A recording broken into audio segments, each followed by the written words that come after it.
Hello and welcome to our fourth devlog.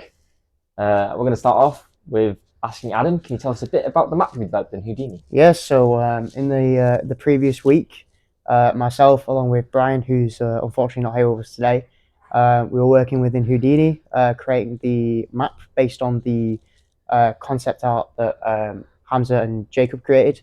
Um, and it basically entailed working with different versions of height maps and combining lots of different maths in intricate ways to manipulate the terrain to kind of form these mountains and valleys that you guys had drawn out, and that's coming along great.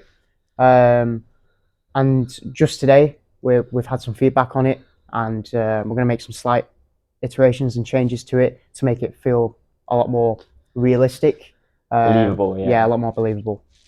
And also, as well as that, another thing that I did myself was create some splat maps with the terrain, so we can have texture blending properly throughout the terrain instead of just painting like one texture and then trying to Yeah, do it ourselves. Because although we can make it look nice doing it that way, it's also very time consuming. So doing it with the splat map makes our lives a lot easier and also makes it look a lot more realistic.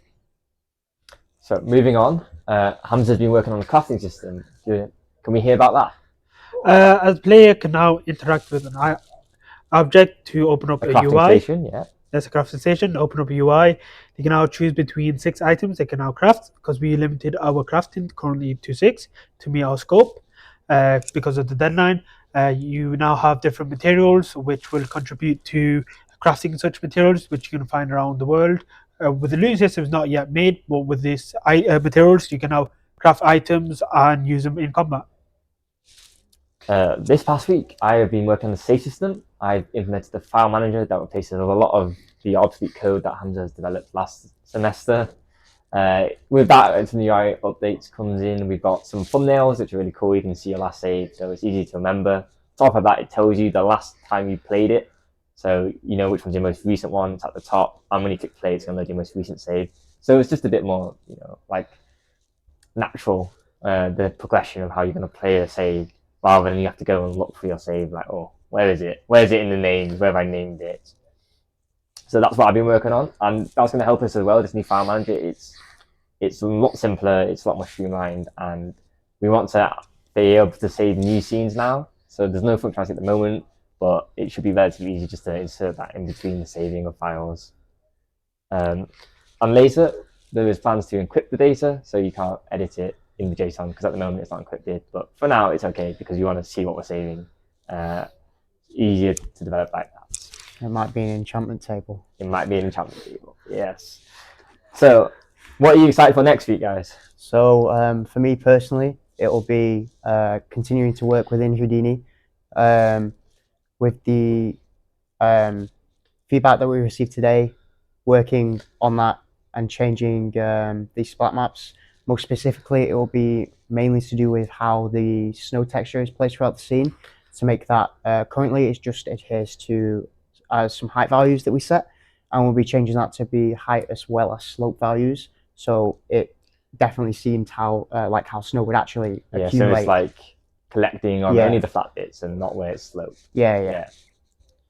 What about you? Are you excited? I'm excited for the development of our dungeons and our current map. I'm also excited for that, yeah. As we said that the few tweaks are being made, I'm excited to see how the dungeons are made and how the players can now explore them and see the different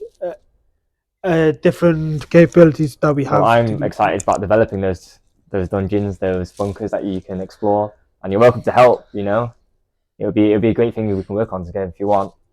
I'm really excited for that. I'm also excited to get some of the other core functionality out of the way, so we have all that availability of spawning items. I've been working on the item spawner, and we kind of want loot drop, that kind of thing. And yeah, just in general, working on the bunkers is really cool. Get some of those events going and just add a lot more action for the player, because it can feel a bit empty, the world, and we want it to feel engaged. I'm also kind of excited for marketing, so we're getting very close to being able to market our game. I'm hoping we can get some placeholder assets that will eventually change later when we update our game if need be. But that will allow us to finally start getting wish lists if we get some. and it would just be really cool to start posting content about our game Yeah. because I'm really passionate about it. I'm sure Hamza's excited to come up with some content ideas too. Adam's already suggested some, which we are looking to implement. Yeah, you'll see those soon. Yeah. Make sure to follow our socials, like our Twitter, our TikTok, and follow our Steam page. I think that will conclude it. Thank you for listening, and we'll see you next week. See ya. That was pretty I was good, that holding one. some. I was holding off I made that. jumping That off was the- pretty good. That one. I was holding off jumping out this window. What window? It's not even got a window, bro. You can't even open This pane of glass. How long's that video, Brian? How long? How long? How long? 6 minutes. that's Oh, good. easy. Easy editing video, only On 6 the- minutes of video content. Nice.